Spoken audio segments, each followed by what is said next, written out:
Good morning, people. Probably actually afternoon. Yeah, it's a new day.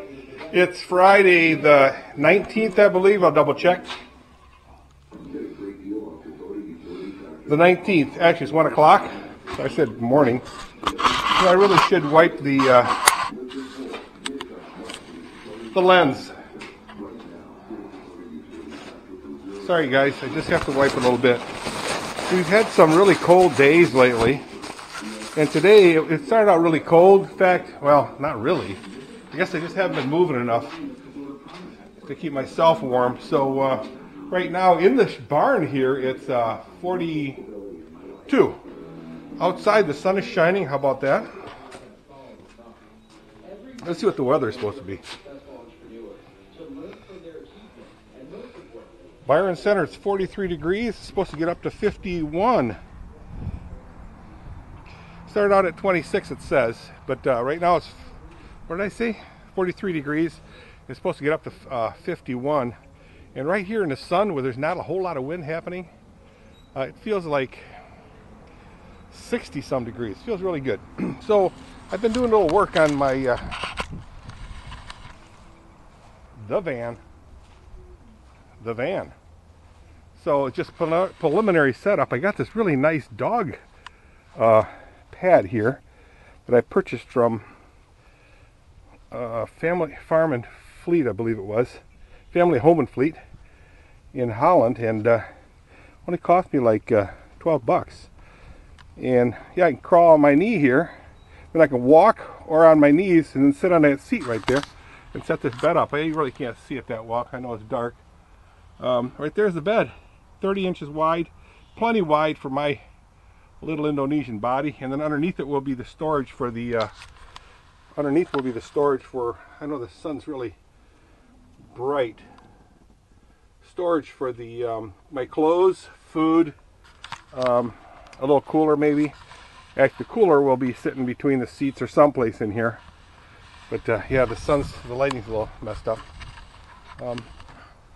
I'm excited, guys. I'm going to get this thing done by the end of the next week. I'm talking about the bed. Got to come up with the mattress yet. Hi, kitty. How you doing, sweetie? Well, how are you? Oh, yeah. Why do you have to be so low on the ground? You're really dirty. Huh? You being a good kitty? He's, what, a year old? Plus maybe a couple months. Let's take a look at the horsies. Hey girls, how y'all are? Huh? Yeah, the floor needs cleaning, but hey, so they don't mind. How you doing, Lucia? How's your water? And that little witch over there dump all hers out? You got plenty of hay, you got plenty of water. Good girl, good girl. Good girl. Let's take a look what this little stinker's got going on. So this is Oscar. Hi, sweetie. Oh, you're such a sweetheart. Yeah, she splashed some of the water out already. Little stinker. I cleaned this the stall this morning, so she's already took a couple of dumps, which is okay, right? That's okay. You got that right. Good girl. Such a pretty girl. She lays in the stall a lot, right in her pee and poop. Yikes. This is a nice piece of rope here. I wonder where that came from. So, let's take a walk into the paddock. I think it's safe. It's starting to dry finally. I got to put the poop in the pile. There, it's not dry, obviously. We got a visitor. Neighbor's got a visitor. So, let's see how dry it is. Hear a little wind through the rustling through the trees out there. This is clay, as some of you might recognize. How's the water situation going? This is actually snow water. Looking good, looking good. Take a look at the, oh, there's a couple ducks in there. They'll take off. and come back. So that's our mud puddle from all the neighboring fields and what have yous. The ducks are going, hey, he's going to get us. He's going to get us. So it looks like a male and a female. That's nice. Oh, mallards. I see I'm going to have to replace some of these boards here. Actually, they've been up for about 3 or 4 years. And what would happen is, because it was just T-rods, like this one here, they'd sink down to the ground. Like that one is right there. One of these. But anyway, what I did was, a tree finally came and knocked down a lot of this fencing. It's laying right there, I believe. And then I replaced it with 2x4s. When I say 2x4s, all I did was put a 2x4. Look at the water actually went way up this way. And over the years it'd go way up to there. But it's starting to recede. 2x4s. And then I believe a 2x6 on the bottom so it doesn't sink down. But what happened, beautiful, isn't it? What happens is the boards will crack and then I believe they continue downwards again. But these look pretty good, surprisingly. You can't see the 2x4s on the bottom because grass grow over top of it. But it doesn't look too bad. They're just 2x4s that I bolted onto the T-bars. Screwed, I mean. See that? I just drilled a couple holes in there. 1, 2. It's plenty strong. I mean, this electrified fence will zap them. But all these used to sink a lot down for the most part. And I might, so right here, I might get some 1x6s. Maybe a rough sawn 1x6s and then screw them on here, two sections. And I'm thinking that would be fine. Actually, the electricity stops right at this board right here. Here I just pounded a galvanized pipe in and screwed this 2x6 on here. Huh, wonder where the electricity ends. It definitely goes through.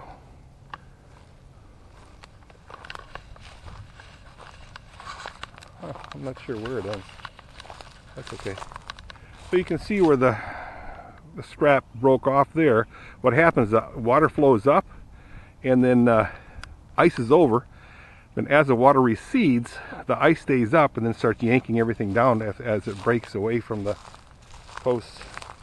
That makes sense? The apple tree is still there. Whether it's alive, I don't know. It's split right down the middle. I don't have any intentions on trimming it or pruning it. Forget about it. On this property, all my pine trees are dying. They're dying, people. Even those behind me. But I had a whole row of them right here. You can see where that one's still straggling.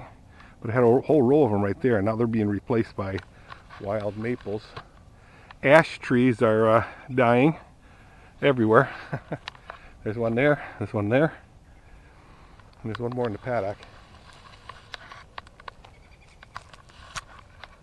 Maples seem to do pretty good here, but you can't have them in the paddock because the horses will eat them, gobble them right up unless I put a fence around them. Guys, it's a beautiful day. It is just drop dead gorgeous. Look at, I still see an apple on that tree. Way up high. I don't know if you can see it. A little brown apple. But yeah, it's split right here. And then up top here it's split. Now I see some new sprouting, but I don't know if that's apple or what. If it's not an apple, it's coming down. It is an apple. That's cool. So it's branches coming out of this main trunk, jumping out. That happened last winter, or last summer. But right here, a big chunk fell off on this side. And all this stuff split right here, hanging on the ground. That's all right. That's all right. So I used to make a daily walk through her every day. Last year, took pictures of the pond. So I have about a year's worth of pond pictures as it the grass dies, snows up, and rains back down. These vines right here are really gnarly. Snake up. I'm gonna have to cut this one. I like cutting them because it just kills the pine trees, I guess. My story. So, I'm gonna work on the van today. There's a lot of trim work to be done, and I'll show you that on all the cross members for the underneath the mattress. So, it's slowly drying. Any rain that we've gotten really hasn't had a chance to soak into the ground that far, so it dries quickly once the sun comes out and the wind blows. But yeah, and it's going to be a few more weeks before I can let the horses out because the grass needs to grow. So all they do is eat whatever roots is out there. I might this spring I'll sow a bunch of foraging grass into the paddock. I've done it years ago, and I don't know, did it work? I don't know. But foraging seeds are really cheap. Just hand sow it. Oi! I can probably let the horses out into this area right here. Close the paddock doors and they can walk through in this area. Maybe. Let's see. Oh, wow. Girls, girls, girls. All right. I'm gonna get to work. I had Gary West stop by. He stopped by for the he wanted to drop off some wood to burn, but he changed his mind. We're going to do that tomorrow. It's only going to be a truckload, so I'll probably just bring my pickup truck to his house, pick it up and dump it off here. So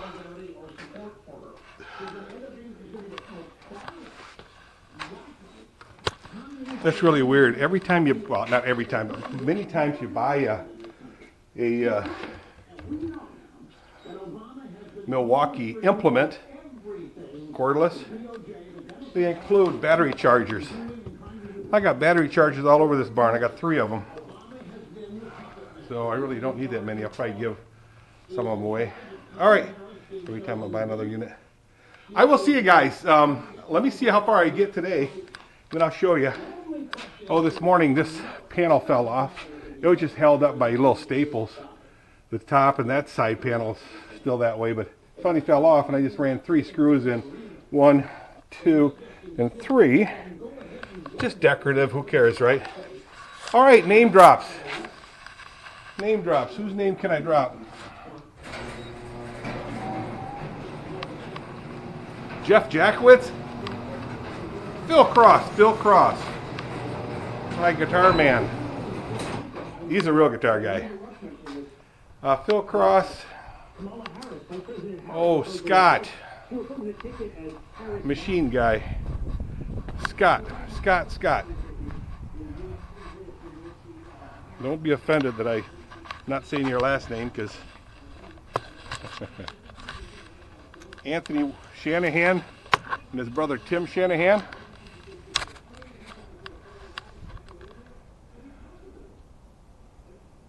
Herco. James Harlett. He's out in Florida. I believe he's still there.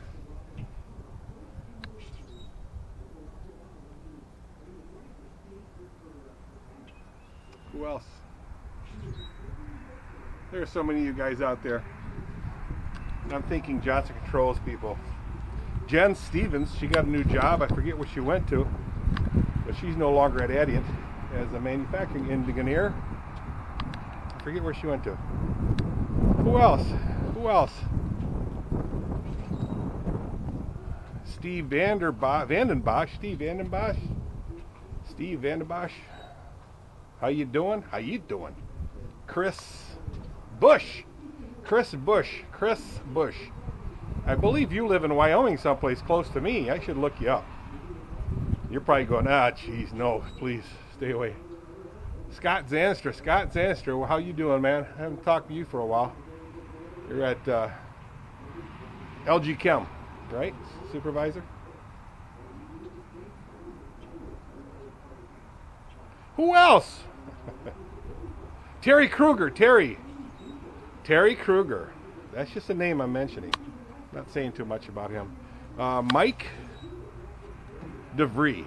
He passed away from some kind of weird cancer several years ago. I started working with him at Lear Corporation, and he was manufacturing engineer. He knew controls, and then I got him into JCI when Lear closed. He was stuck without a job.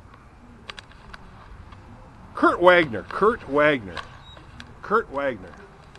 Anybody remember Kurt Wagner?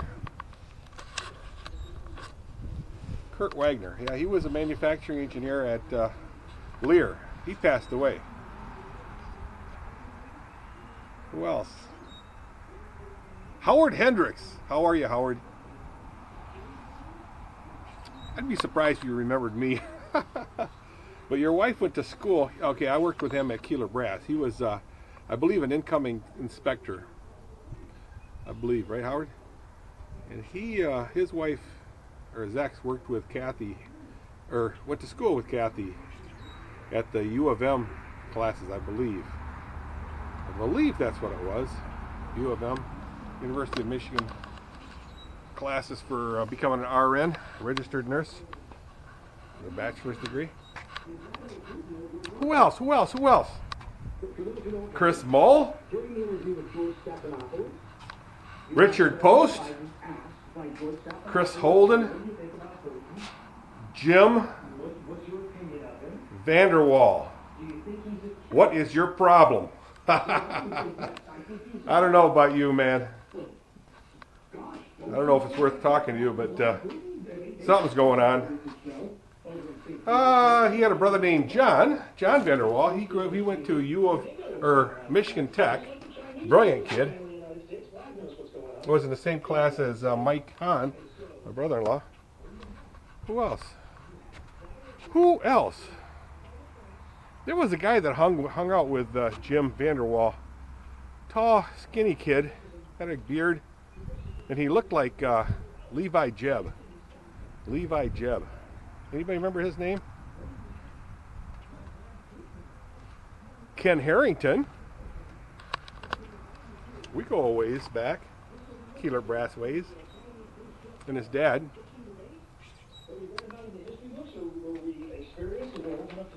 Okay, that's about it, guys. I'm just dropping names.